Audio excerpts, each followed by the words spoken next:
Assalamualaikum warahmatullahi wabarakatuh. Halo teman-teman, kembali lagi di kanal saya. Pada video kali ini aku akan mengapresiasikan dua puisi yang bertemakan tentang anak-anak. Langsung saja, yang pertama kita akan membahas puisi Anakmu Bukanlah Milikmu karya Khalil Gibran.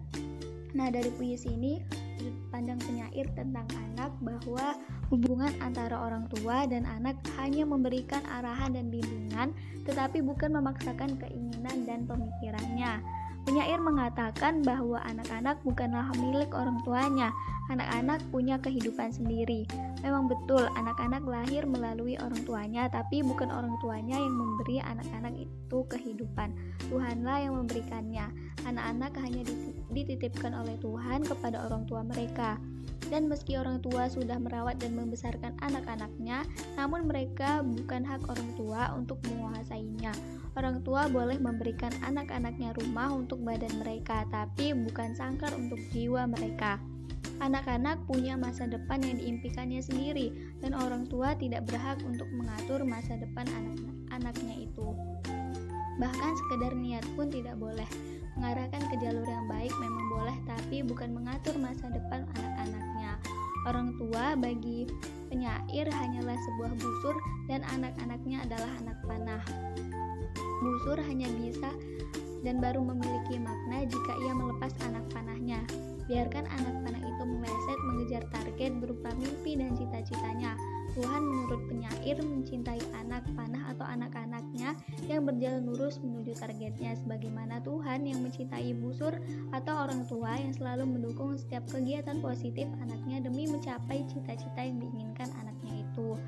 Nah, puisi ini sangat dramatis, kontroversial, keterlaluan sekaligus sebagai bom yang meledak di telinga orang tua. Kebanyakan orang tua selalu ingin menguasai anak-anaknya sebagai miliknya yang bisa mereka atur semau. Tidak hanya itu, sudut pandang penyair mengatakan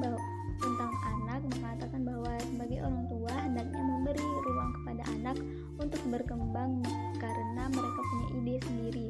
Belum tentu baik menurut orang tua pasti baik untuk anak. Ada kalanya orang tua harus fleksibel dan memutuskan sesuatu berdasar keadaan saat ini, bukan masa lalu. Orang tua harus move on, jangan menjadi orang tua yang balas dendam dalam arti apa yang tidak kesampaian dulu harus disampaikan sekarang melalui anak, seperti cita-cita yang tidak kesampaian. Selanjutnya, yang kedua, kita akan mengapresiasikan puisi Di Tangan Anak-anak karya Sapardi Djoko Damono. Nah, sudut pandang penyair terhadap anak pada puisi Sajak di Tangan Anak-anak ini yaitu bahwa kehidupan anak-anak di mana segala sesuatu bisa menjadi sumber kebahagiaan. Dari selembar kertas, anak-anak bisa membuat perahu, bisa juga membuatnya menjadi seekor burung. Mereka hanya butuh selembar kertas saja. Mereka bisa menjadikannya apapun yang mereka mau, lalu tertawa sederhana tapi bahagia. Dari kesemua bentuk itu, mereka kemudian berimajinasi, membayangkan si perahu sebagai perahunya Sinbad, yang dalam kisahnya perahu kayu Sinbad mampu berlayar dari Teluk Arab menuju daratan Cina dan melewati 7 lautan luas. Banyak rintangan, tapi perahu Sinbad bertahan di tengah gelombang. Ketika selembar kertas itu menjelma sebagai seekor burung, mereka berimajinasi bahwa si burung bisa menjerit. Menariknya jeritan burung sampai bisa membuka kelopak-kelopak bunga di hutan. Makin saking terkejutnya para bunga mendengar jeritan itu, lalu dengan kepolosan, ketulusan, ketidakberdosaan khas anak-anak, apa yang mereka sampaikan menjelma kitab suci, benar dan patut diikuti atau dituruti. Selayaknya anak-anak,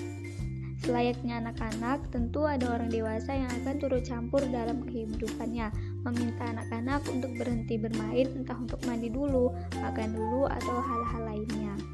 Nah, itu dia pembahasan kita kali ini. Sampai ketemu di video selanjutnya.